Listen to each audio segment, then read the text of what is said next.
Hello, friends. This is Dave Hurwitz, executive editor at ClassicsToday.com, here with a list of 10 major composers for listeners with short attention spans.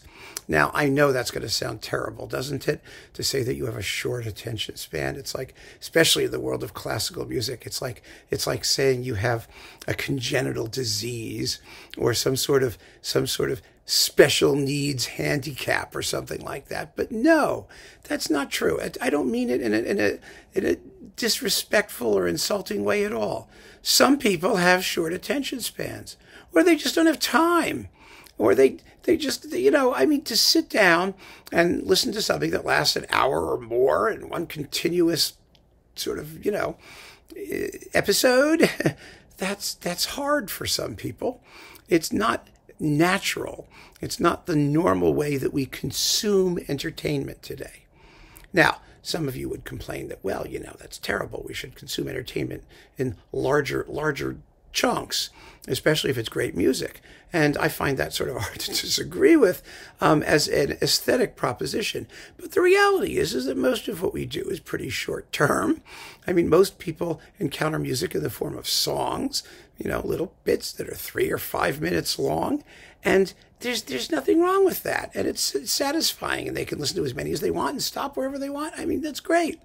I really do. I think it's great. I think that as listeners, we have the freedom to take our music however we want it. And what's more, it's pure snobbery and elitism to look down at and poo-poo composers who were great miniaturists, because there were quite a few of them, and they are some of the greatest composers who ever lived. They didn't write long, and that's not a crime.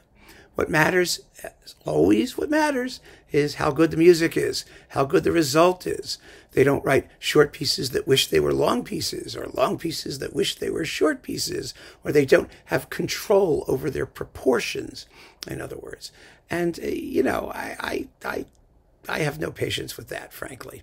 I have a very short attention span for people who, disparage those who like to hear shorter works and shorter moments, and composers who write in shorter bits. For them, it's more easily digestible. Well, great. Digest away. Here are 10 composers you should be paying attention to if your attention span is simply not set up for endless symphonies and concertos and chamber works in large forms. And there's not a damn thing wrong with it. So number 1, Erik Satie. You know who he is. He wrote the Gymnopédie, better known as the Geritol commercial. Da da da da da da da da da. Short, simple, epigrammatic. You want to call it? Use that word. His music is exquisite. Most of it's for piano. Most of it has crazy titles. Flabby preludes for a dog, desiccated embryos. Doesn't matter what he calls them. They're just wonderful, charming, short works. And you can enjoy as many of them as you like, in whatever form you like, and have fun with it.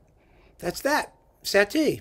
I'm going to be short talks on short attention span things. This has to be a short talk too, right? We're already up to 3.5 minutes. We have to be a little quicker.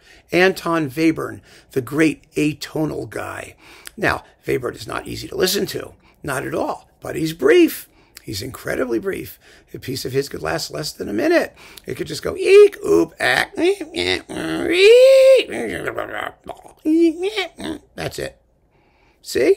Wasn't that easy? You may not like it, but it's short. And if you want challenging music for short attention spans, there you go. Not a problem. After Webern, Chopin. Frédéric Chopin, the greatest miniaturist of all time, possibly. He did write in large forms a little bit.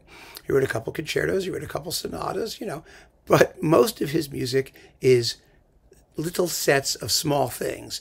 Preludes.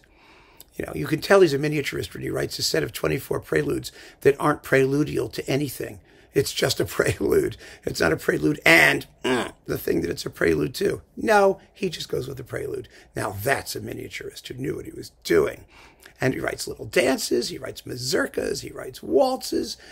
They're exquisite, fabulous. I don't have to tell you, his etudes, Chopin sells himself. So, but he's one of those. He's one of those. You can listen to Chopin all you like with complete insouciance and tell your friends, yes, I love Chopin and I love the classics, and never spend more than 3 minutes at a time. Not a bad deal. Next, oh yes, Heinrich Ignaz Franz Biber. Franz Biber, as everyone calls him, just Franz Biber or Heinrich Biber or something like that. But he was a German Baroque composer, the early Baroque, the 17th century primarily.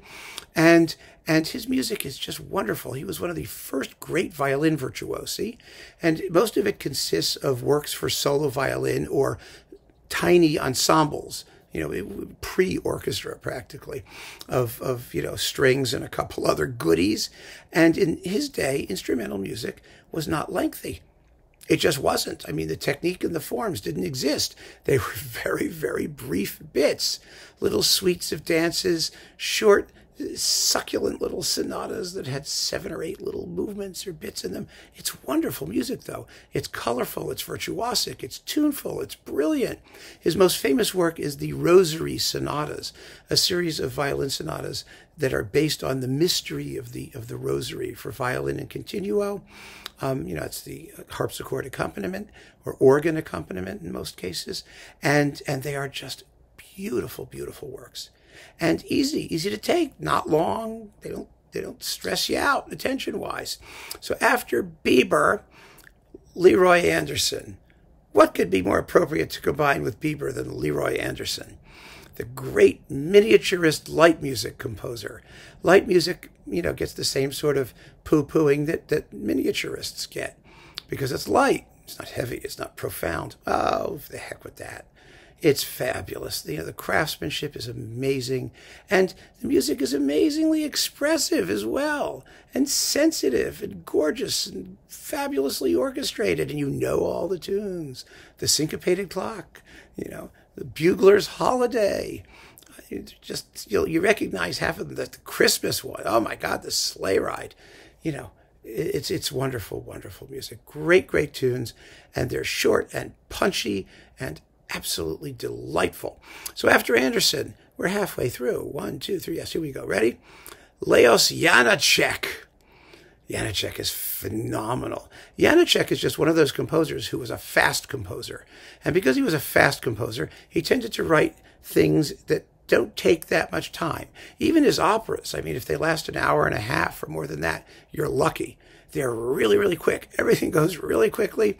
And his larger works, the Sinfonietta, one of the largest orchestral works of the repertoire, it's only like 20 minutes long. It's fantastic. He's really a guy to get to know, not because his stuff is teeny, but because he packs so much into such a small space. And he's unbelievably expressively intense. Gloriously expressively intense. His string quartets, his orchestral pieces, they're just magnificent. But he is absolutely a guy who will keep you riveted from beginning to end. There are no dead spots in Jánaček anywhere, and it's not that long. So he's really a cool composer if your attention span is not, minuscule, but if you tend to nod off, or if you don't like, those moments of rest to go on for too long because the rest may turn out to be like permanent. No, not with Jánaček. Never. He's just exciting, incredibly exciting. After Jánaček, Edvard Grieg. We all love Grieg, the Peer Gynt suites. Have you ever really taken a look at the Peer Gynt suites? And you'll know that none of the movements are more than like 4 minutes, 3 minutes, maybe 5 at the outset.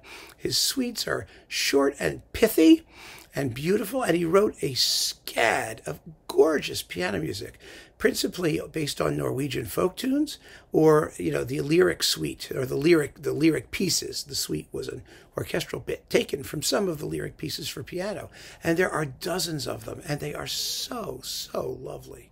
He was not a guy much given to large forms. He wrote the piano concerto, he wrote some violin sonatas, he wrote a string quartet, cello sonata. That's about it. Everything else is short and punchy, and so melodically enchanting. So that, again, when you have an amazing tune, it doesn't matter how short the piece is, because the expressivity is in the music, it's in the tune, and it can be the expressivity of an epic in a very small space. So Grieg is definitely somebody to take quite seriously when it comes to packing wonderfully expressive nuggets of emotion into a small package. So after Grieg, Anatoly Lyadov. Now, Lyadov was a Russian composer who is famously known as the laziest composer who ever lived. Actually, I don't know how lazy he was. He was very insecure. But all of his music is short. It's short little piano pieces and a wonderful series of short little tone poems. He was the guy who was originally commissioned to write the ballet The Firebird, but he never got started because he just couldn't bring himself to do it, and so the commission went to the young Stravinsky, and the rest is history. But Lyadov's orchestral works are amazing. He wrote Baba Yaga, he wrote Kiki Mora. They're all based on Russian folk tales. The Fragment from the Apocalypse. Ooh, it's huge music in just a few minutes worth of space. Wonderful stuff. And he's well worth getting to know. It's easy because all the orchestral stuff fits on like one disc. And then there's some piano pieces, short little piano pieces, but they're charming. And they're full of melodic expressivity, which you need to have in these little pieces. They're just lovely. Lyadov is a composer who those of you who like miniatures really ought to get to know, because you'll be very, very happy with it. After Lyadov, well, let's see who else have we got. Oh, yeah. Poulenc, Francis Poulenc, one of the great composers of the 20th century, and a composer who not only wrote fabulously in little space, but his whole style was designed to make short things sound full.